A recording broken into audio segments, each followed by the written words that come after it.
श्री निम्बार्क श्री हरिव्यास उपास्य रूपम तदुपास्य कस्य च कृपा फलम भक्ति रसस्त परम विरोधिनो रूपमथे तदाप्ते गेयाय मेर्था अपि पंच साधु। श्री निम्बार भगवान वेदांत दश श्लोकी में साधकों को उपदेश दे रहे, पहले अपने उपास्य तत्व को समझो, उसके बाद में उनके उपासकों को समझो, उसके बाद में कृपा फल, फिर रसमय भक्ति, फिर विरोधी तत्व। तो उस संदर्भ में उपास्य रूप समझ लिया, अब उपासकों के स्वरूप को समझ रहे हैं कि आपको किस प्रकार से उपासक बनना है उनका।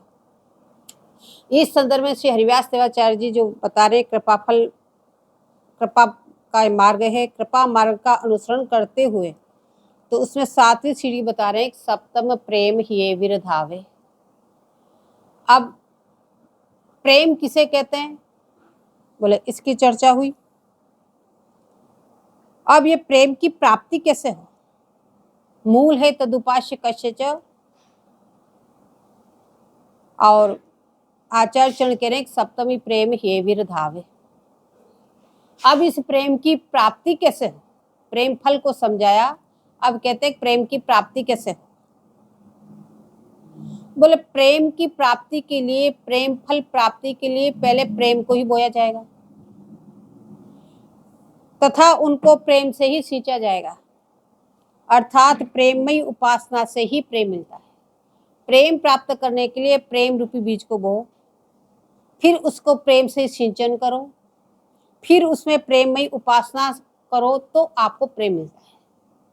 अब इसके लिए बोले इष्ट गुरु मंत्र और रसिक जनों का निरंतर संग जरूरी है। ये चारों वस्तु मिलकर एक धारा में होती है तो वो प्रेम प्राप्ति होती है।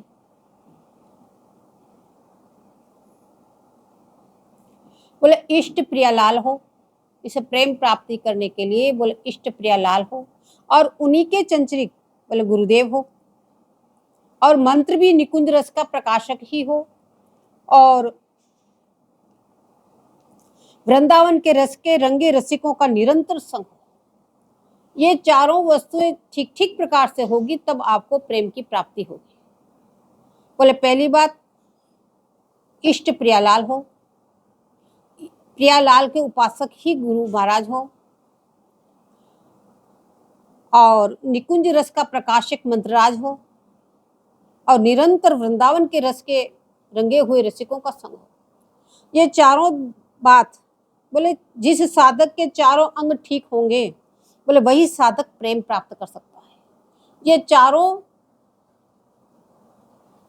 अंग एकदम से ठीक होने चाहिए। अब श्री हरिव्यास देवाचार्य जी महाराज सूक्ष्म प्रेम नित्य निकुंज रस के पक्षपाती हैं। हरिव्यास देवाचार्य जी महाराज महावाणी में निकुंज रस और सूक्ष्म प्रेम बोले इसका वर्णन करते हैं, और पूर्वाचार्य भी उसी का वर्णन करते हैं। बोले इसी मत के अनुसार निम्बार भगवान का सखी सहस्त्रे परिसेव्य, सहस्त्रों सखियों से जो सेव्यमान है बोले वो इष्ट, बोले वे युगल ही हमारे उपास्य तत्व है। निम्बार भगवान बता रहे हैं जो सहस्त्रों सखियों से सेव्यमान जो युगल किशोर जी है बोले वो ही हमारे उपास्य तत्व है। बोले जहाँ नित्य रस का गायन होता है वहां प्रकट प्रकाश स्वतः ही आ जाता है। यदि भी सब रसिकों का इसमें कुछ अलग मत भी है। बोले प्रेम में मान विरह भ्रम इन तीनों का होना अनिवार्य है कुछ कहते हैं, किंतु महावाणीकार की धारा इन सबसे निराली होने के कारण ये सिद्धांत के पक्ष में कहते हैं कि मान विरह भ्रम कौन लेश जहाँ रसिक राय को रसमय होन। यहाँ तो मान और विरह का भ्रम का लेश मात्र नहीं है। बोले मान विरह होना तो बहुत दूर की बात, उसका भ्रम भी नहीं है, लेश मात्र नहीं है भ्रम का।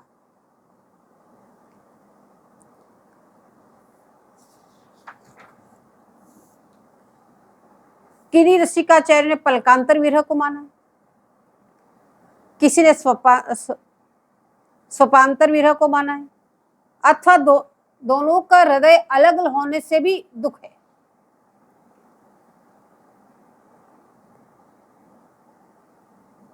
बोले ऐसी जी होत जो जी सो जी मिले, कि हम दोनों अलग क्यों हैं। तो कह रहे ऐसी जी होत जो जियसो जी मिले, तन सो तन समाय ल्यो तो देखो काहो प्यारी, तो ही सो हिलग आंखें आँखिन सो मिली रहे, जीवन को यह लाहो प्यारी, मौको इत साज कहारी प्यारी हो अति दीन, तू वो बस भूव छेप न जाय सहाहो प्यारी। श्री हरिदास के स्वामी श्यामा कहत राखी लेरी, बाहुबल हो बपुरा काम दहाहो प्यारी। यद्यपि लालजी प्राण प्रिया की शैया पे ही विराजमान है, वीरा नहीं है, कहीं अन्यत्र नहीं है, फिर भी आप बोलते हैं कि हे प्यारे जी, मेरे हृदय में ऐसी बात आ गई कि यदि मेरे जी में आपका जी मिल जाए तथा मेरे तन में आपके तन को मैं संभालूं, यदि ऐसा हो जाए तो सुनकर प्यारी जी बोली, यदि आपको ऐसा सुख मिले तो ऐसा कर लो। लाल बोले कि हे प्यारे जी, मैं चकोर होकर आपके मुख चंद्रमा की रूप सुधा का पान करने से अगाता नहीं हूं, इसलिए तन से तन संभालूं तो फिर देखूंगा क्या। यदि हम दोनों मिलके एक हो जाएंगे तो फिर मैं दर्शन किसके करूं। तो हे प्यारे जी, आपसे यही हिलग है कि आंख से आंख मिली रहे, किंचित भी मेरे इधर उधर न जाए, निरंतर मैं आपकी छवि सुधा का पान करता रहूं। बोले यही मेरे जीवन का लाभ है। किंतु हे प्रिय, मेरे में इतनी साज कहाँ, मुझ में इतनी सदृशता कहाँ, मैं तो अति दीन आपके वश में हूं, अतः आपका रूप क्षेत्र सहा नहीं जाता, यानी नेक तिरछी चितवन से आप देखती हो, इतने भी मुझे सहा नहीं जाता, मानवीर तो बहुत दूर की बात। अतः आप अपने बाहुबल से हमको अपने पास रख लीजिए, मैं तो बपुरा हूं, इसलिए आप ही कृपा करके हमारी रक्षा करो। बोले यह वीरा इतना सूक्ष्म है, इसको मिटाना का कोई उपाय नहीं। इस प्रकार की प्रेम गाथा गा गा कर हृदय में प्रेम को बढ़ाओ। सहज सुख, महावाणी में जो सहज सुख है वह दोनों के प्रेम की बतरान है। बोले उस सहज सुख में बार बार डूब डूब के, सहज की बतरान में डुबकी लगा लगा के बोले प्रेम को बढ़ाओ, क्योंकि दोनों की प्रेम गाथा सहज सुख में है। इसे सहज सुख में निमग्न होके बोले इसमें अपने प्रेम को बढ़ाओ। आचार्य कह रहे हैं सप्तमी प्रेम ये विरधावे। अब आगे कहते हैं अष्टमी रूप ध्यान गुण गावे। 8वीं सीढ़ी बता रहे हैं। प्रसंग है अपने उपास्य रूपम तद उपास्य कस्य, उनके उपासकों का स्वरूप कैसा होना चाहिए, इसलिए आपको कैसा बनना है, क्योंकि आप उनके उपासक हैं, आपको कैसा बनना है उसके लिए हरिव्यास देवाचार्य जी जो भावार्थ जी बता रहे हैं। तो कहने 8वीं सीढ़ी तैयार करो, अपने अष्टमी रूप ध्यान गुण गावे। 7वीं परिपक्व होने पे बोले ये सीढ़ी तैयार करनी है कि अष्टमी रूप ध्यान और गुण गावे, यानी रूप का ध्यान करना और गुणगान करना।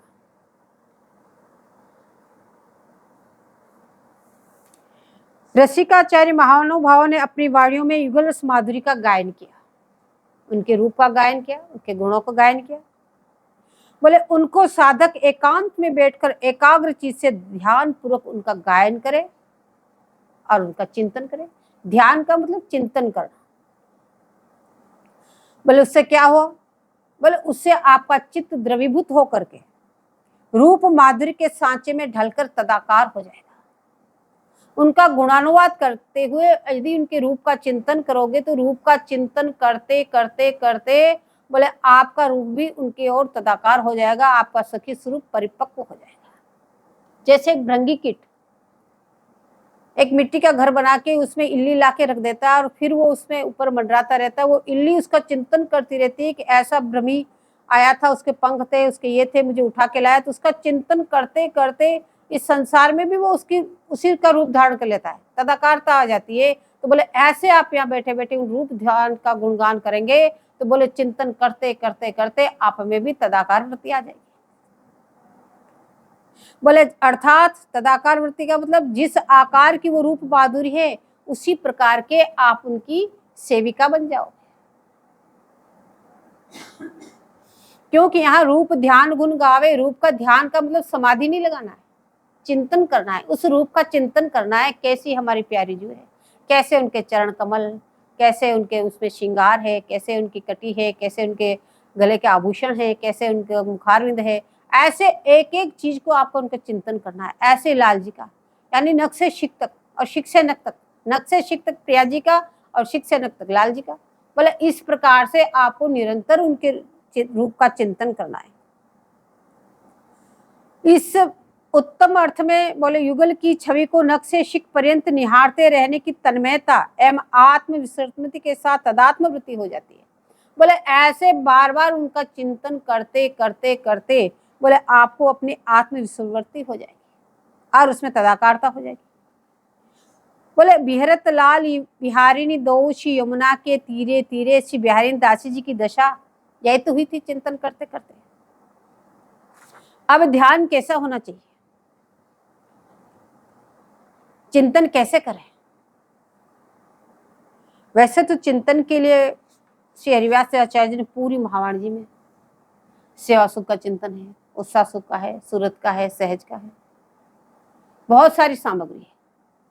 लेकिन जो समाधिक साधक है जिनको अभी स्वरूप भी नहीं है, कुछ भी नहीं है, बोले वो चिंतन कैसे करें? उस रूप ध्यान, बोले रूप का ध्यान करो।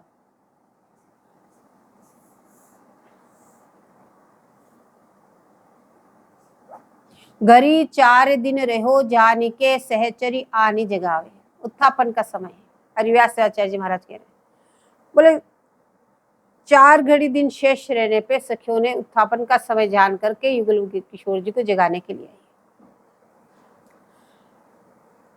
उनको विधिवत उत्थापन कराया, उत्थापन भोग और हो गया, अचवन कराया, पान वीर्य और हो गई, फिर उनका संपूर्ण श्रृंगार किया पुनः, और श्रृंगार करके अब वहां से बोले कि रंग बाग में आज होली महोत्सव है। सखियों ने विनती करी कि जय जय, आज रंग बाग में होली महोत्सव है, इसलिए आप कृपा करके रंग बाग में पधारो। अब युगलवर उत्थापन कुंज से रंग बाग में पधार रहे हैं। ये ध्यान के लिए बता रहे हैं आप उनके रूप का ध्यान कैसे करना है। तो पहले योगपीठ पे इस तरह से निहारो उनको, कौन से स्थान से कौन से स्थान तक जा रहे हैं। अब वहां से चलते हुए युगलवर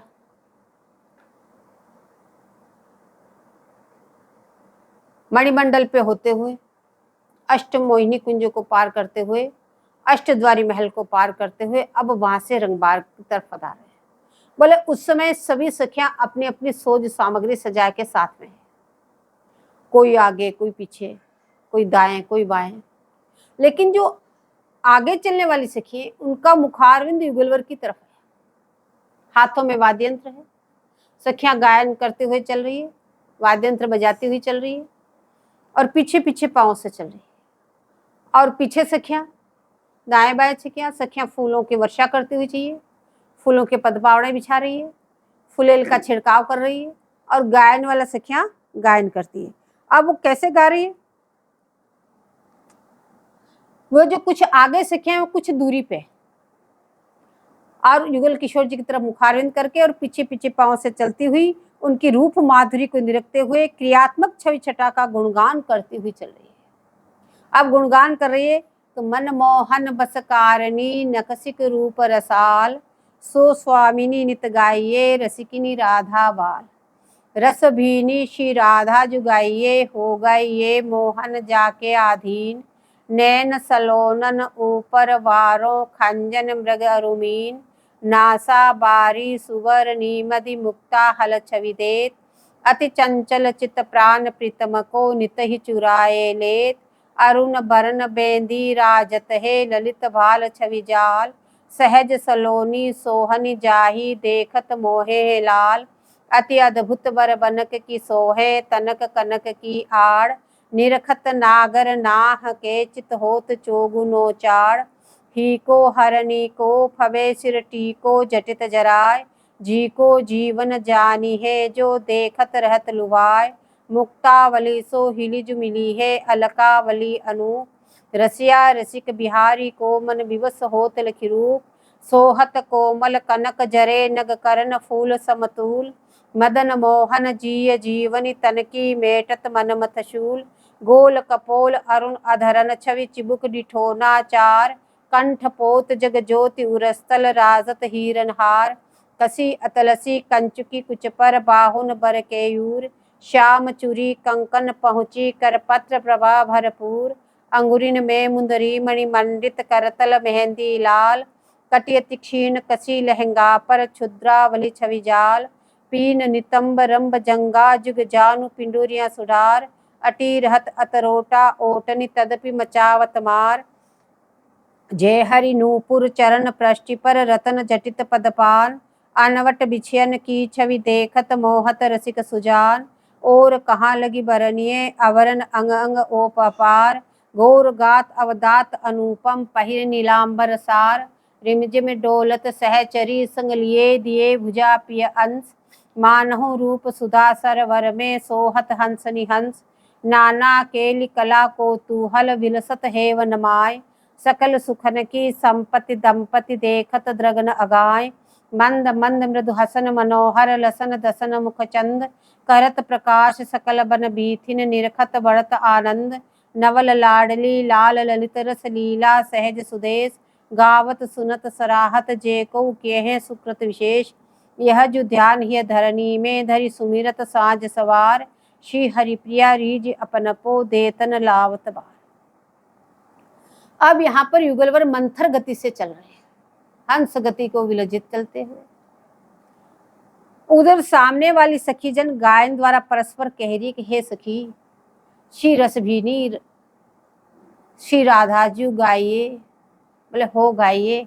आसपास में सखियाएं उनको भी इंगित कर रही कि तुम भी गाओ, हो गाओ, हो गाओ, गाओ री गाओ, सब मिलके गाओ, रसभीनी श्री राधा जी गाइए, हो गाइए।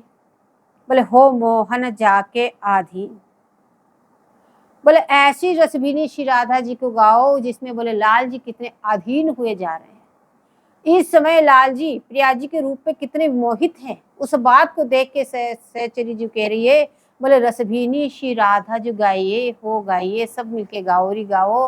बोले क्या गाएं? कि हो मोहन जाके आधीर। बोले लाल जी एक एक अंग पे, एक एक रूप पे, एक एक श्रृंगार पे किस प्रकार से विमोहित हो रहे हैं। बोले इस रूप को तुम सब मिलके गाओ। बोले रस में तराबो और चरम शोभा संयुक्त श्री राधा जी को गाओ री गाओ, जिसको देखकर लाल विमोहित हो रहे हैं। नैन सलोनन ऊपर वारो खंजन मृग अरुमीन। बोले प्यारी जी के नेत्र कमलों को तो देखो कैसे सुंदर, लोनयुक्त आभायुक्त, नैन सलोलन ऊपर वारो खंजन मृग अरुमीन। बोले खंजन एक छोटा सा पक्षी होता है जो अति चंचल होता है, पेड़ पे बैठता है, एक क्षण में यहाँ बैठा, यहाँ बैठा, यहाँ बैठा। बोले इस प्रकार से प्यारी जी के नेत्र इस समय चंचल है, एक क्षण में इधर उधर सब सचेरी को भी देख रही है, लाल जी को भी देख रही है, सब देख रही, तो यानी स्थिर नहीं है, चंचल नेत्र कमल, इसलिए कह रहे खंजन। खंजन की शोभा, बोले उस पर वार के फेंक। खंजन की चंचलता तो यहाँ तुच्छ है, कितने चंचल। और फिर कह रहे मृग, हिरण। हिरण के नेत्र कितने भोले होते हैं, ढहढे होते, पानी प्रिय होते, उसमें पानी भरा होता है। तो भोलापन तो देखो, देखो जो चंचल होता है वो कभी भोला नहीं होता, भोला होता है वो कभी चंचल नहीं होता। लेकिन निकुंज मंदिर की एक खासियत है कि दोनों चीजें एक साथ चलती है। बोले प्यारी जी के नेत्र कमल इतने चंचल भी हैं, तो तुरंत सखी कह रहे इतने भोले भी हैं, कैसे पानी पिए, ढहढे नेत्र हैं। खंजन मृग अरुमीन, और कितने बड़े बड़े आकर्णायत, कानों तक लंबे लंबे नेत्र कमल। बोले खंजन मृग अरुमीन, नैन सलोनन ऊपर वारो। बोले खंजन मृग अरुमीन, इन तीनों को तो वार के फेंक दो, ये तो इनके सामने तुच्छ है। इससे भी अति के सुंदर बोले प्यारी जी के नेत्र कमल है, अतिशय सुंदर है। नासा बारी सुवर्णी मदि मुक्ता हल छवि दे। जो प्यारी जी की नासिका है, बोले कैसी है? बोले तोते की चोंच की तरह, या तिल के फूल की तरह, तिल प्रसुनवत। और उसमें जो बाली धारण है, नथ, और उस नथ का मोती जो नासा बारी सुवर्णी मदि मुक्ता हल छवि दे, उसमें जो मोती लटक रहा है, बोले ये मोती क्या है? बोले मंद मंद हिलन की छवि तो देखो, कमनीय स्वर्ण की बारी जो है, इसकी शोभा तो देखो। बोले शोभा की सीम, इससे आगे कोई सुंदरता नहीं हो सकती। और वो जो मोती जो हिलता है, प्यारे जी के श्वास की गति के अनुसार हिलता है। प्यारी जी के हृदय में अभी क्या चल रहा है उस सब की सूचना देता रहता है ये नथ का मोती। इसकी शोभा तो देखो। और ये शोभा देख के बोले प्राण प्रिय के अतिशय चंचल चित्त को प्रतिक्षण चोरी कर रहा है। बोले लाल जी का चित्त अति का चंचल है, उस चंचल चित्त को भी इस नथ के मोती में अटका के रख दिया।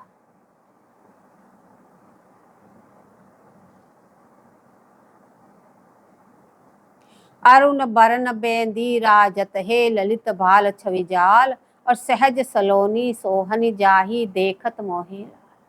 बोले स्वामी जी के घोर ललाट पे देखो अरुण बरन रंग की जो बेंदी है। बोले बेंदी क्या लगाई? बोले ये तो छवि का जाल बिछा दिया। बोले इस जाल में क्या हो रहा है? अरुण बरन बेंदी राजत है ललित भाल छवि जाल, ये तो छवि का जाल ही हो गया। सहज सलोनी सोहनी जाही देखत मोहेला। ऐसी लावणता से शोभायुक्त लाल रंग की बेंदी विराजमान है।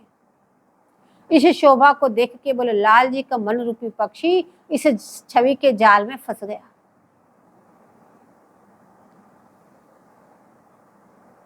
अति अद्भुत बन बनक की सोहे तनक कनक की आड़, और निरखत नागर नाह के चित होत चोगुन। जो प्यारी जी ने आड़ धारण कर रखी, ये आड़ मस्तक पे धारण होती है, टीका के नीचे छोटा सा आभूषण। बोले तनक का, इसे तनक और कनक की आड़ स्वर्णिम आड़ धारण कर रखी। इस आड़ को निरख के बोले निरखत नागर नाह के होत चोगुनो चाड़। इस आभूषण के शोभा को निरख के बोले अत्यंत अनुराग पूर्वक लाल जी उनका अन्वेषण कर रहे हैं।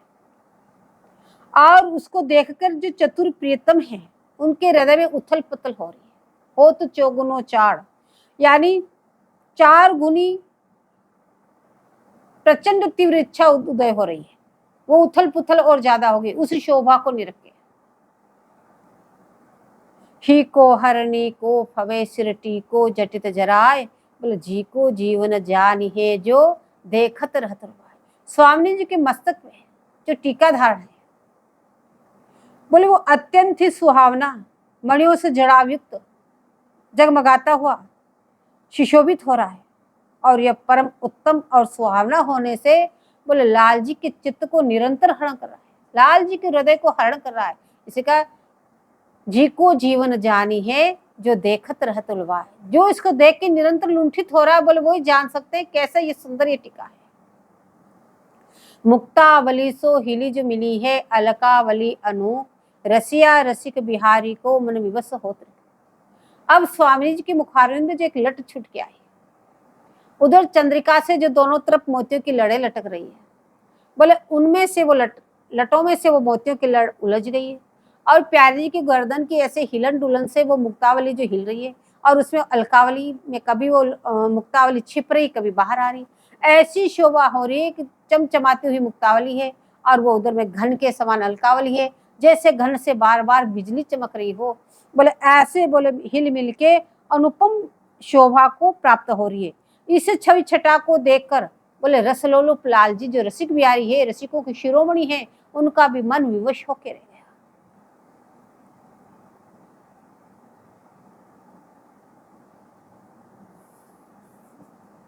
सोहत कोमल कनक जरे नग कर्ण फूल समतूल, मदन मोहन जिय जीवनी तनकी मेटत मनमत शूल।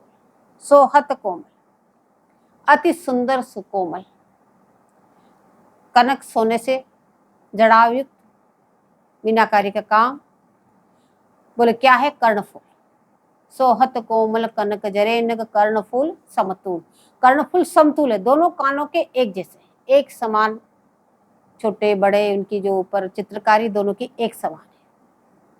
बोले एक समान कर्णफूल परम शोभा को प्राप्त हो रहे, और ये कर्णफूल मनमोहन के भी तन के मन की मनमत की शूल को सांत्वना देते हुए बोले जिये को जियाने वाले हो रहे हैं। बोले सो कैसे? बोले एक तो अलकावली में मुक्तलरा जो मोतियों की लड़ छूट के आई, वो बार बार छिप रही और बार बार निकल रही, चमक दमक हो रही। और प्यारी जी के गोल गोल कपोल, भरे हुए गोल गोल कपोल, और वो भी दर्पणाकार, प्रिया जी का मंगल विग्रह दर्पणाकार, और वो कुंडलों की जो झिलमिलाट है, जो उसमें मणियों और हीरों की जो चित्रकारी है उसकी झिलमिलाट है, बोले वो कपोलों में प्रतिबिंबित हो रही है। जैसे प्यारी जी गर्दन जैसे घूमती हिलती, तो उनकी उस कपोलों में वो छवि प्रतिबिंबित हो रही है। बोले उसको देख के बोले लाल जी की जो लाल बोले यहाँ के मनमोहन,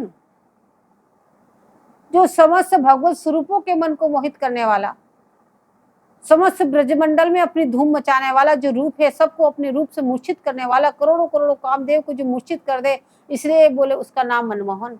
लेकिन निकुंज मंदिर में आपका नाम मनमोहन क्यों है? बोले आप प्यारे जी के रूप में मोहित है, इसलिए आपका नाम मनमोहन है।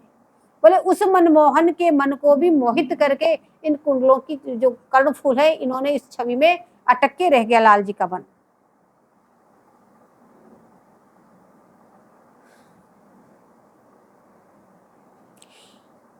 गोल कपोल अरुण अधरन छवि चिबुक डिठोनाचार, कंठ पोत जग ज्योति उरस्थल राजत हिरन। बोले गोल गोल कपोल और उसमें लालिमा की झिलमिलाहट देखो, बोले झिलमिल कर रहा है। और चिबुक पे या ठोड़ी पे जो श्याम बिंदु लगाई सखियों ने, उसकी सुंदरता तो देखो। ये सारा प्रसंग किस संदर्भ में कह रहे हैं?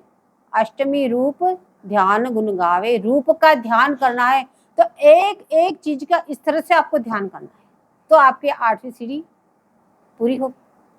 तो श्याम बिंदु बोले अति सुंदर का डिठोना लगाया। यहाँ चिबुक थोड़ी में श्याम बिंदु क्यों लगी? बोले सखियों ने इसलिए धारण कराया कहीं हमारी नजर न लग जाए, हमारा दृष्टि का भार ना हो, इसलिए स्वामी जी की जो थोड़ी पे जो चिबुक पे जो श्याम बिंदु लगाई, लेकिन वो कितनी शोभा को बघृत कर रहा है, बोले उसको कहा नहीं जा सकता। कंठ पोत जग ज्योति उरस्थल राजत हिरन। और जो कंठ में पोत धारण है, गले में जो ऐसे करके धारण होती है चिपकी हुई, वो कंठ पोत, बोले वो हीरे की होती है, पन्नों की होती, पन्ना की, हरे पन्ने की, हरे रंग की होती, पन्ना हरे रंग का होता है, तो पन्ना की होती है। तो पन्ना के हरे दाने के पोत गले में, और जो हार धारण कर रखा है, बोले वो श्वेत हीरो का हार धारण कर रखा है, वो वक्षतल पे झूल रहा है। तो इन दोनों की जग ज्योति, कंठपोत जग ज्योति उरसल राजत हिरन हार, वो जगमगा रही है, अत्यंत मंगल विग्रह से प्रकाश निकल रहा है और वो जगमग जगमग कर रही है। कसी अतलसी कंचुकी कुछ पर बाहुन बर केयूर, श्याम चुरी कंकन पहुंची कर पत्र प्रभा भरपूर। बोले आपके मंगल विग्रह पर वक्षस्थल पे कंचुकी धारण है, वह कंचुर की अतलस की है, रेशम की धारण कर रखी है आपने। और हस्तकमल में बोले श्याम चूड़ी, कर पृष्ठ पर हथफूल धारण हो रहा है। पहले कंकन धारण होता, फिर चूड़ियां धारण होती, फिर कंकन, फिर पहुंची धारण होती, फिर मुंदरियां धारण होती, फिर हथफूल धारण होता है। बोले इस श्रृंगार का वर्णन करें, श्याम चूड़ी, कर पृष्ठ पर करपत्र हरपुर धारण हो रहा है। इन सब की भरपूर प्रभा से अनिवर्चनीय शोभा बगृत हो रही है। अंगुरिन में मुंदरी मणिमंडित, करतल मेहंदी लाल, कटी अति क्षीण कसी लहंगा पर क्षुद्रावली झवी जा। बोले स्वामी जी के अति सुकोमल अंगुलियों में मुंदरी धारण है और वो मणियों से जड़ायुक्त है,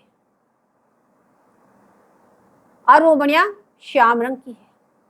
स्वामी जी मुंदरी धारण करती वो नीलम की है, नीलम के नगीने से जड़ायुक्त मीनाकारी का काम, और हस्त कमल में मेहंदी धारण है जो अति शोभा को प्राप्त हो रही है। कटी अति क्षीण कसी लहंगा पर, बोले क्षीण कटी है, पतली कमर। स्वामी जी की जहां भी देखो, महान जी में कई बार आया है, कटी अति क्षीण लगी न लगी सी, तो कमर है कि है नहीं इसका भी पता नहीं चलता, लगी न लगी सी, लफती रोजन भारी। बोले इतनी क्षीण कटी क्यों? जिसकी क्षीण कटी होगी उसका विशाल हृदय होगा, वक्षस्थल भी विशाल हो तो उतनी उदारता होगी, जिसका हृदय जितना विशाल होगा उतनी उदारता होगी। तो उदारता का द्योतक है, बार बार जहां पे भी कहीं क्षीण कटी का वर्णन आया, बोले कितनी उदार चक्र चुड़ावनी हमारे स्वामी, कटी अति क्षीण कसी लहंगा पर क्षुद्रावली, और वो लहंगा से कसी हुई है, उसमें क्षुद्रावली यानी कौंदनी धारण कर रखी है। उसमें घुंघरू रोने हैं, वो बज रहे हैं। और ये क्योंदनी क्या है? बोले लाल जी के मृग रूपी मन को फंसाने का एक जाल है। ऐसी सुंदरता उसमें लाल जी फंसे हुए हैं। लाल जी के प्रियतम के, लाल जी के मन रूपी मृग को फंसाने के लिए शोभा का जाल बिछा दिया हो। सखियों ने कोंदनी क्या धारण करी? कोंदनियों में ऐसी लड़ियां होती। बोले ये जाल बिछा दिया।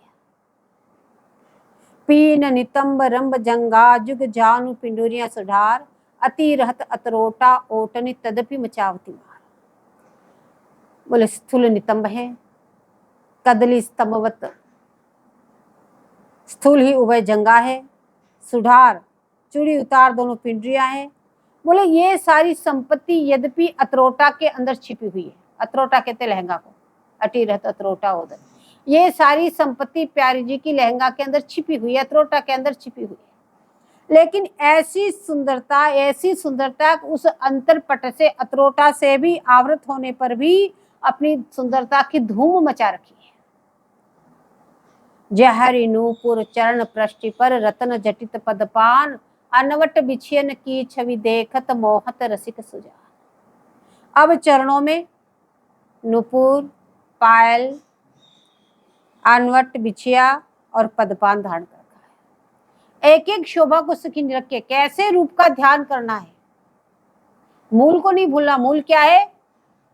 तदुपास्य कश्य, उनके उपासकों का स्वरूप कैसा होना चाहिए। आप उनके उपासक हो, आपका स्वरूप कैसा होना चाहिए, इस चीज को बता रहे आचार्य चरण। तो उनका स्वरूप कैसा है, तो उसमें हरिव्यास आचार्य जी महाराज बता रहे हैं अष्टमी रूप ध्यान गुण गावे। तो ये रूप का ध्यान बता रहे हैं कि रूप का ध्यान कैसे करना है। कि चरणों में जहर, पायजेब और नूपुर एवं चरण पृष्ठ पर रत्नों से जड़ायुक्त पदपान धारण है। अनवट बिछन की छवि देखत मोहत रसिक। प्यारे जी के चरण कमलों में अंगूठे में अनवट, अंगुलियों में बिछिया धारण की हुई है। बोले अभूतपूर्व छवि को देखकर जो परम चतुरों के शिरोमणि सुजान जो लाल जी हैं, बोले वो मोहित होकर लोटपोट लगा रहे हैं। सामने वाली सखी मंडली गायन द्वारा शोभा वर्णन करने के बावजूद अंत में कहती है कि और कहाँ लगी बरनिए अंग अंग ओपपार घोर घात अवदात अनुपम पहिर नीलांबर। बोले है सखी और कहाँ तक वर्णन करें। प्रति अंग अंग में ऐसी छवि झरझर के टपक रही है, अंग अंग प्रति अंग अंग में ओपपार, उसका वर्णन नहीं किया जा सकता है। ऐसे परम उज्जवल तप्त स्वर्णवत दीप्तिमान और घोर मंगल विग्रह पर परम दिव्य नीलवर्ण की साड़ी धारण कर रखी है। आपने प्राण प्रियतम के अंशभुजा देकर प्रिय सहचरियों के संग आप चल रही है। अब स्वामी जी नीलांबर ही धारण क्यों करती है? बोले प्यारी जी का इतना रूप माधुर्य, इतना रूप माधुर्य कि एक साथ लाल जी उस रूप को झेल नहीं सकते, इसलिए उसको प्यारी जी नीलांबर से ढक के रखती है। जैसी जैसी लाल की स्थिति वैसी वैसी लाल जी को अपने रूप को ध्यान में रख के उस रूप का सुधा का पान कराती रहती है।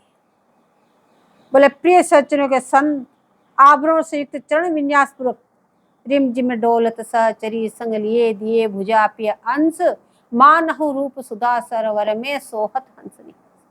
बोले लाल जी के अंश भुजा दिए हुए चल रही है।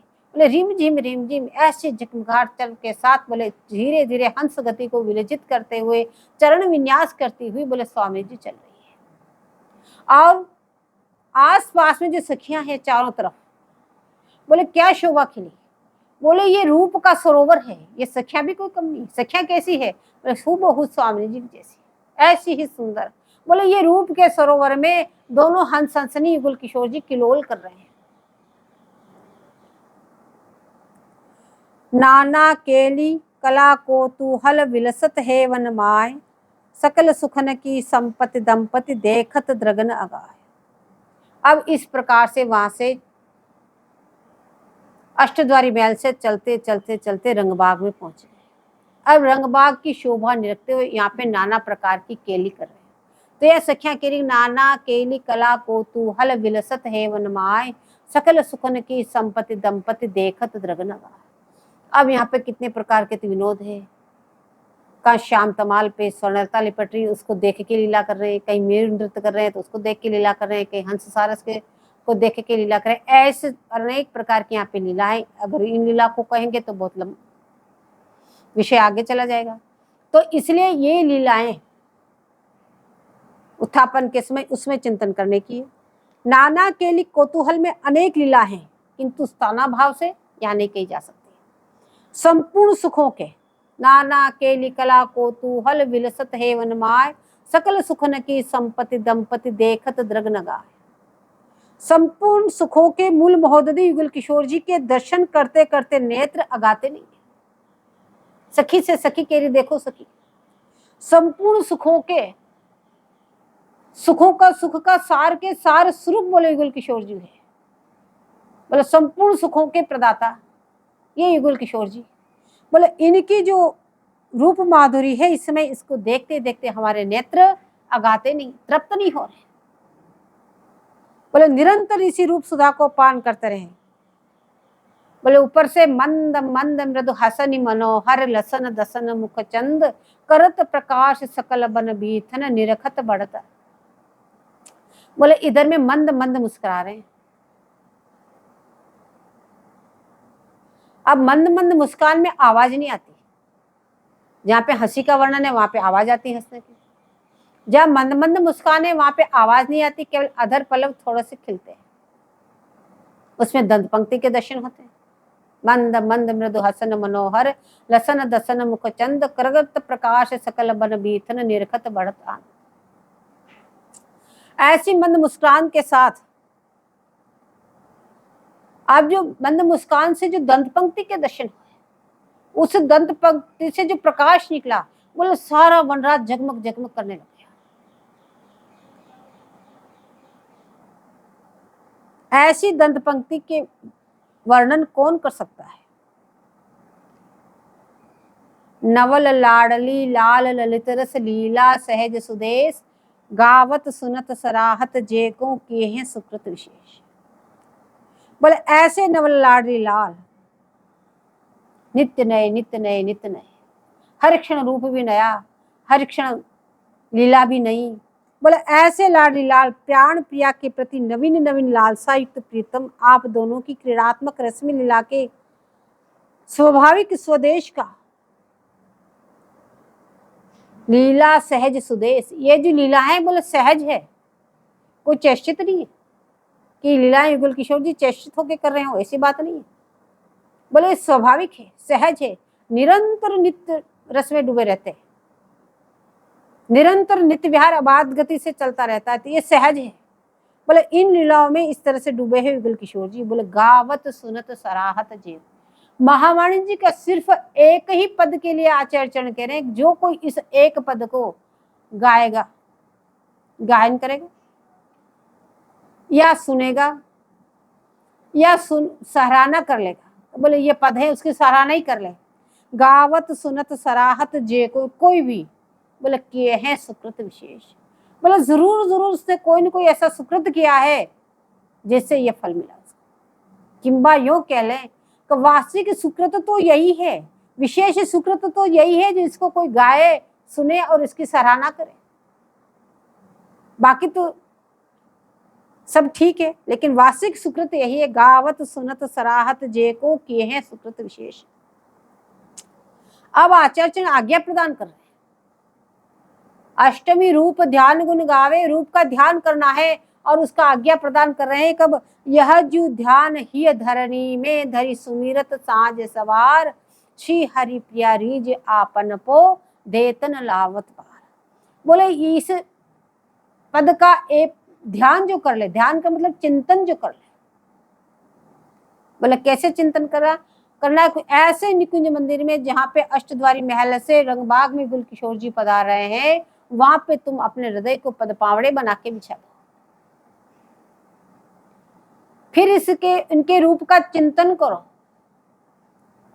तो या कह रहे धरी सुमिरत साँझ सवार। बोले कोई सवेरे और सांझ 2 बार इस पदों को गायन कर लेगा, बोले उसको क्या मिलेगा? श्री हरिप्रिया रीज आपन पो। युगल किशोर जी उस पर रीझ जाएंगे और अपन पर सौंप देंगे। बोले देतन लावत, एक क्षण की देरी नहीं लगाएंगे।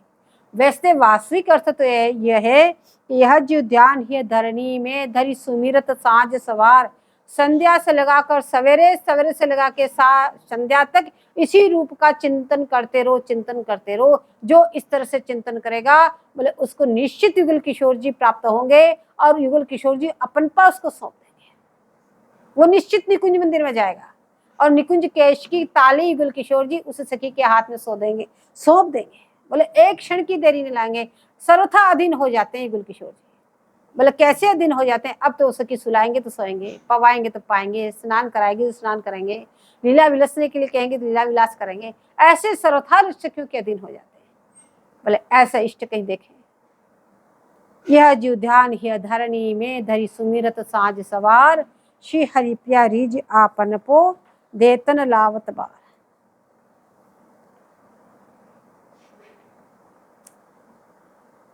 बोले यह है अष्टमी रूप ध्यान। बोले रूप का ध्यान इस प्रकार करना है। लेकिन 8वीं सीढ़ी में 2 चीजें, अष्टमी रूप ध्यान, फिर कहते गुणगान, गुण गावे, उनका गुणगान करना है। अब गुण कैसे, ये तो रूप का ध्यान कर रहे हो, गुणगान कैसे करना है?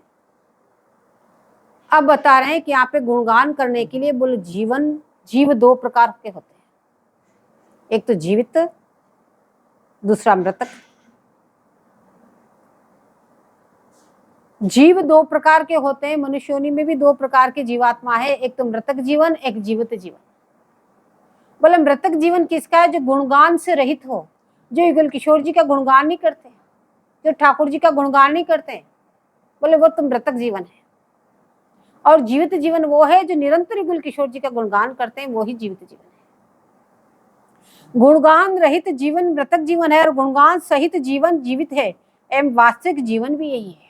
इसलिए श्री हरिवास शिवाचार्य जी महाराज जी में कह रहे हैं, जुगल जस गाय गाय जीजिए, या जग में बलि जाऊं अहो अब जीवन फल लीजिए, निरख निरख नैनन सुख संपत्ति सहज सुकृत कीजिए, श्री हरिप्रिया बदन पर पानी वारी वारी पीजिए।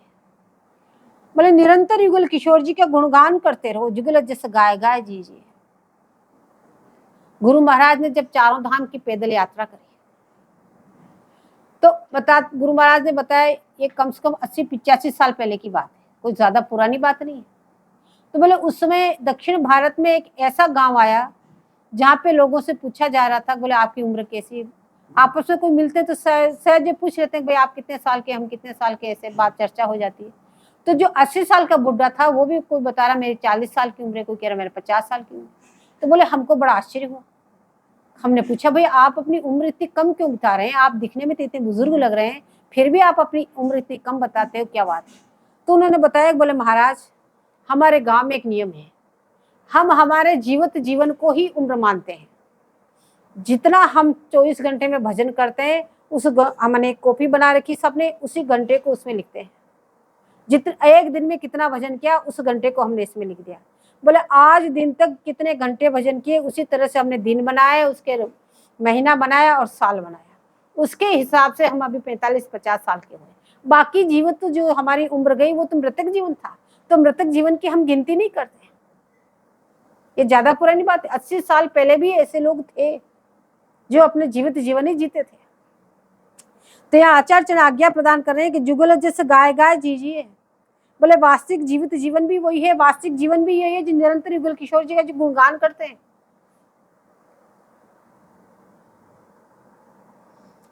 या जग में बलि जाऊं अहो अब जीवन फल लीजिए। बोले आचार्य चरण ने जब दृष्टि घुमा के देखा, बोले ऐसे घोर कलिकाल में आज भी ऐसे जीवन है जो युगल किशोर जी का गुणगान गा के जी रहे, निरंतर गुणगान करते। उनको देख के बड़ा आश्चर्य हुआ, तो एकदम आश्चर्य व्यक्त बोले अहो, बोले अरे मैं तुम्हारी बलिहारी जाता हूँ। श्री हरिव्यास आचार्य जी महाराज कह रहे, बोले मैं तुम्हारी बलिहारी जाऊं, या जग में बलि जाऊं अहो, बोले तुम्हारी बलिहारी कि तुम ऐसे घोर कलिकाल में भी इस प्रकार से तुम जीव भजन कर रहे हो, युगल ऐसे गाय गाय के जीवित रहता है, तो अहो अति आश्चर्यपूर्वक इस जीव की भलाइयां लेते हैं। आज्ञा प्रदान करते हैं कि अब जीवन फल लीजिए। वास्तविक जीवन का फल तो यही है, इसी प्रकार तुम अपना जीवन का फल खूब लूट लो। निरख निरख नयनन सुख संपत्ति सहज सुकृत कीजिए। अब सुख संपत्ति को नेत्रों से निरंतर निरखते रहो, क्यों? रूप ध्यान का करना, रूप का ध्यान करना, चिंतन करना, इसलिए अपने नेत्रों से तो उस संपत्ति को निरखो और अपनी जिह्वा से निरंतर उनका गुणगान करो, नित्य राधा राधा नाम जपो।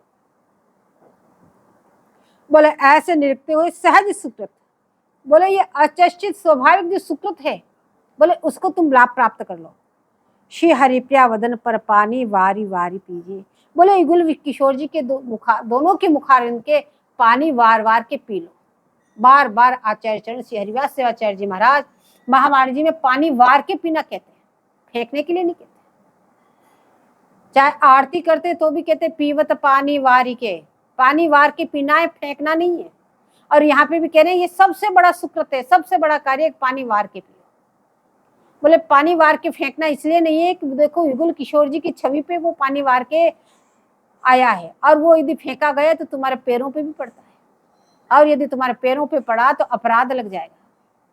वो तो पान करने के, सिर पे छींटा लगे बहुत ठीक, बहुत सुंदर, तुमने पान किया बहुत सुंदर, तुम्हारे नेत्रों में छींटे लगे बहुत सुंदर, लेकिन वो तो जो आप फेंक रहे हो वो तो धरती पे भी गिर रहा है, तुम्हारे पैरों पे भी गिर रहा है, और उसी धरती पे तुम चल के आगे जा रहे हो, फिर उस बूंदे गिरी हुई उस पर तुम चल रहे हो, तो वो अपराध ही अपराध बनते जाएंगे। इसलिए हरिवास आचार्य जी महाराज कह रहे हैं कि श्री हरिप्रिया वदन पर पानी वारी वारी पीजिए। पानी वार के पीना है, फेंकना कदापि नहीं है।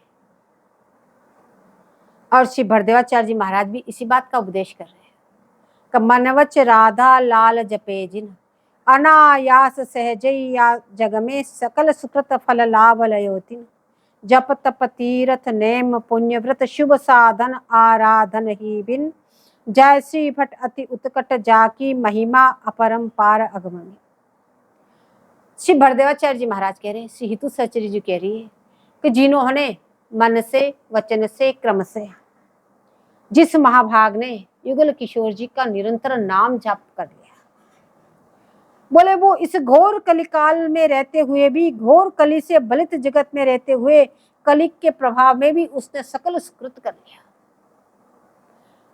बोले सभी कहते हैं कलयुग में किसी भी सुकृत का फल नहीं मिलता, क्यों? कि वो शुद्धता नहीं, शुद्धता नहीं तो सुकृत हो ही नहीं सकते। इसलिए यहाँ पे कहने की यदि जिसने निरंतर नाम जप कर लिया तो उसको तो बिना वो सुकृत किए ही सभी सुकृतों को फल उसको बिना प्रयास के ही मिल गया, सहज में कर लिया। अनायास सहजैया जग में, बिना किसी प्रयास के, बिना किसी सुकृत के, केवल उसने रूप का चिंतन करते हुए नाम जप कर लिया तो कहने सकल सुकृत फल लाभ लयो। जितने सुकृत किए जाते हैं बोले वो सारे सुकृत उसने सब प्राप्त कर लिया। संसार में जितने भी सुकृत कार्य हैं बोले वो सारे सुकृत को फल उसको मिल गया बिना किए हुए, सहज में केवल रूप का चिंतन करते हुए नाम का गुणानुवाद किया, जितने भी सुकृत है वो सारे सुकृत को फल उसको मिल गया। आगे कहने जप तप तीर्थ नेम पुण्य व्रत शुभ साधन आराधन ही भी। बोले इस सुकृतों के अलावा जितना भी जप करने का जो फल है, तपस्या करने का जो फल है, तीर्थ यात्रा करने का जो फल है, नियम बांधने का, नियम बांधते हमें ये आज महीना आ गया, ये इसमें ये नियम करेंगे, ये महीना आ गया इसमें ये, उन नियमों का फल, और जितने प्रकार के पुण्य जो वेदों ने बताए हैं उन सब पुण्यों का व्रत, और जितने प्रकार के व्रत हैं उन सब व्रतों का फल, और इन सब के अलावा जितने प्रकार के शुभ साधन बताए गए हैं शास्त्रों में, बोले उन सब शुभ साधनों का फल, बोले आराधन ही बिना किए ही उनका फल आपको प्राप्त हो गया, उनके करने की आवश्यकता ही नहीं। क्योंकि यदि आप रूप का चिंतन करते हैं और गुणानुवाद करते हैं तो इन चीजों के लिए आपके पास अवकाश ही कहाँ। यदि इन चीजों में लगोगे तो आपका रूप चिंतन छूटेगा, आपका नाम छूटेगा। तो ये आचार्य चरण कह रहे हैं, श्री भरदेवाचार्य जी महाराज कह रहे हैं, हितू सहचर्य जी घोषणा कर रही है कि तुमको उन चीजों की चिंता नहीं करना कि हमारा वो छूट गया, जप तप तीर्थ नेम पुण्य व्रत या सकल सुकृत व्रत। बोले वो तो सब तुमको इनके नाम जप से अनायास ही सारे सुकृत आपको प्राप्त हो गए। ये किनके लिए कह रहे? जो रूप का ध्यान करते हुए जो नाम जप करें, बोले उनके लिए है कि जप तप तीर्थ नेम पुण्य व्रत शुभ साधन आराधन ही बिन। आपको इन सब क्रियाओं की करने की आवश्यकता ही नहीं है, बिना किए ही इनका फल आपको प्राप्त हो गया। बोले हितु जी की आज्ञा है, उसमें दृढ़ भरोसा रखना। यदि आप सखी स्वरूप लेके चिंतन करते, मनन करते, निरंतर राधा राधा नाम जपते हैं, तो आपको इन सब चीजों की करने की कोई आवश्यकता नहीं। बोले इनका फल तो आपको अनायास ही मिलेगा। लेकिन यदि आचार्य चरण ऐसे आज्ञा प्रदान कर रहे हैं, फिर भी आपका मन नहीं माने और आप इन चीजों को करते हैं, तो समझ लो कि अभी आपके आचार्यों में दृढ़ आस्था नहीं रही, दृढ़ भरोसा नहीं रहा, इसलिए आप उनमें से कोई एक चीज पकड़ के उसके पीछे पड़ गए। न तो उनका रूप का चिंतन करते हुए, और बोले आचार्य चरण कह रहे निरंतर नाम जपो इन सब चीजों की, बोले फल तो आपको अनायास ही मिल गया, किसी को करने की आवश्यकता ही नहीं रही। जय श्री भट्ट अति उत्कट जाकी महिमा अपरंपार अगम। बोले भरदेवाचार्य जी महाराज की आज्ञा है कि युगल के नाम की अत्यंत उत्कट महिमा है, जो वेद से भी अगम्य है, अपरंपार है। तो निरंतर नाम जप करते हो तो उसकी महिमा का कहाँ तक वर्णन करें, इसलिए सदा सर्वदा जय जयकार करते हुए बोले इन्हीं का गायन करो, निरंतर युगल किशोर जी का नाम का गायन करो। इस प्रकार का रूप का ध्यान और गुणों को गायन निरंतर करके रसिक जन जीवित रहते हैं, इसका नाम है जीवित जीवन। बाकी आप कुछ भी कर रहे हैं बाले वो तुम मृतक जीवन है। यदि संसार का चिंतन करते हैं, संसार की चर्चाएं करते हैं, संसार की बातें पढ़ते हैं, दुनिया भर के और सब आप पढ़ते हैं, तो बोले वो सारा जीवन आपका मृतक जीवन है। इसलिए आप जीवित जीवन जियो। तो यहाँ पे कहने अष्टमी रूप ध्यान गुण गावे तदुपास्य कश्यच। इस प्रकार से आपको उनके उपासकों का स्वरूप को जानना चाहिए, क्योंकि आप उनके उपासक हो तो आप उनको उपासक के स्वरूप को जानो। इस प्रकार अपने स्वरूप का निर्माण करते हुए आप स्वयं अपने इस प्रकार से स्वरूप का निर्माण करना आचार्य चरण आज्ञा प्रदान कर रहे हैं, और उपासक के स्वरूप को जानना चाहिए, तो उनके उपासक कैसे हैं और हमको कैसे बनना है। अब आगे आचार्य चरण कहते हैं नवमी दृढ़ता निश्चय गहीवे। नवमी सीढ़ी को बता रहे हैं आचार्य चरण कि दृढ़ता पूर्वक निश्चय कर लेना। यहाँ पे भी दो वस्तु बताई, पहले निश्चय करना, फिर दृढ़ता पूर्वक पकड़ना। इन सब चीजों को निश्चय करके फिर दृढ़ता पूर्वक इसको लेना है। अब ये निश्चय तो आपका बुद्धि का धर्म है, इन सब चीजों के करके आपको निश्चय करना हमें क्या करना। यह बुद्धि से पराभक्ति का निश्चय नहीं किया जा सकता, तो साधक को लक्ष्य तक पहुंचने में संदेह रहेगा, तब बिना निश्चय किए दृढ़ता किसमें करोगे। इसलिए पहले इसमें निश्चय कर लेना, इसलिए पहले वस्तु का निश्चय करके फिर उसमें दृढ़ता किए बिना पूर्वोक्त आठों सीढ़ियां आपकी अपूर्ण रह जाएगी। तो इसलिए पहले निश्चय कर लो हमें इसी मार्ग को अपनाना है, हमें इस मार्ग पे चलना है, हमें इनको क्यों निम्बार भगवान कह रहे हैं कि उपास्य रूपम तदुपास्य कश्यच। पहले उपास्य स्वरूप को समझाया कि आपके उपास्य स्वरूप कौन है, कैसे हैं। अब उनके उपासकों के स्वरूप को समझा रहे हैं कि उनके उपासक ऐसे हैं, आप भी उनके उपासक हैं, तो आपको इस तरह से इस मार्ग पे ऐसे चलना होगा। तो पहले ये अपने बुद्धि के द्वारा निश्चय कर लो तो हमें ऐसे चलना, फिर इसमें दृढ़ता लाना। पहले वस्तु को निश्चय करके फिर दृढ़ता किए बिना पूर्वोक्त आठों सीढ़ियां आपकी अपूर्ण रह जाएगी। दृढ़ता कैसे, निश्चय कर लिया आपने हमको इसी मार्ग पे सखी स्वरूप का दान लेके हमको इसी प्रकार से रूप ध्यान करते हुए इसी कृपा मार्ग का अनुसरण करना है। अब आप निश्चय करके इसमें चले तो इसमें दृढ़ता पूर्वक चलना है। दृढ़ता क्या है, बोले अनंता। ब्रह्म तजो हरिप्रिया भजो सजो अनन्य व्रत एक। समस्त प्रकार के ब्रह्मों को त्याग कर देना कि ये करने से ऐसा होगा, ये करने से ऐसा होगा, ये नहीं करेंगे तो अमंगल हो जाएगा, ये नहीं करने। या श्री हरिप्रिया जो कह रही आज्ञा प्रदान करेगी ब्रह्म तजो, सब एक प्रकार के ब्रह्म को त्याग कर देना। और क्या करो, बोले श्री हरिप्रिया भजो, एकमात्र युगल किशोर जी का चिंतन मनन करो, एकमात्र युगल किशोर जी का गुणानुवाद करो और सजा के रखो, सजा संवार के रखना। एक ही व्रत करना है, और किसी व्रत का नाम नहीं लिया। सजो अनन्य व्रत एक, केवल अनन्य व्रत का पालन करना है, अनन्य व्रत खंडन न हो जाए, बस सब कुछ बर्दाश्त है। यहाँ पे प्रिया जी को अनंता खंडन हो जाए वही अच्छी नहीं लगती। तो कह रहे सजो अनन्य व्रत एक, यही यही निश्चय कई सही गई उलटे। बोले निश्चय कर लो यही है, यही है, यही नित्य लीला कर रहे हैं। बोले हित हरिवंश विपिन भूतल पर संतत अविचल जोरी, भुववसी वृंदावन नहीं सेवत ते प्राणी प्रचिताय। इस ध्रुव सत्य को निश्चय करके बुद्धि से पकड़ो। बोले इस प्रकार से पूर्वोक्त में आपको बताया है कि इस प्रकार से रज का सेवन न करोगे तो रस जिन्स इस वृंदावन की रज से ही मिलेगी, और वो कृपा प्राप्त का मार्ग आप अनुसरण कर रहे हैं, तो इस प्रकार से उनकी कृपा प्राप्त करोगे तो ही ये वस्तु मिलेगी। तो कह रहे हैं कि एक अनन्य की टेक उर में धरो, परिहरो ब्रह्म जो फूली फरी हो, शिया हरि प्रिया के परम पद पास हुई, आस अनुयासी वास करी हो। इसका नाम दृढ़ता का है। बोले ऐसी अनंतता की टेक रखना, एक अनन्य की टेक उर में रखना। ये कौन कह रहे हैं? बोले श्री हरिव्यास आचार्य जी महावाणी में सिद्धांत सुख में कह रहे हैं कि एक अनन्य की टेक उर में धरो। केवल हृदय में एक अनंतता को धारण किए रखना, बाकी और किसी की आवश्यकता ही नहीं। अनंतता को धारण करते हुए निरंतर रूप ध्यान करते, रूप का ध्यान करते हुए बोले गुणानुवाद करो, गुणगान करो, और परिहरो ब्रह्म, और जितने प्रकार के ब्रह्म है उन सबका परित्याग कर दो। बोले ऐसा करने पे भी फूली और फरी हो, तभी अब उस पर फूल लगेगा और फल मिलेगा। फूल आप क्या है? बोले ये प्रेम, जो सप्तमी प्रेम ये विरधावे, ये फूल है, ये प्राप्त होगा, और फूल होगा तो भी फल आएगा। फल कौन है? बोले गुल किशोर जी की प्राप्ति हो जाएगी, ये फल है। शिया हरिप्रिया के परम पद पास हुई।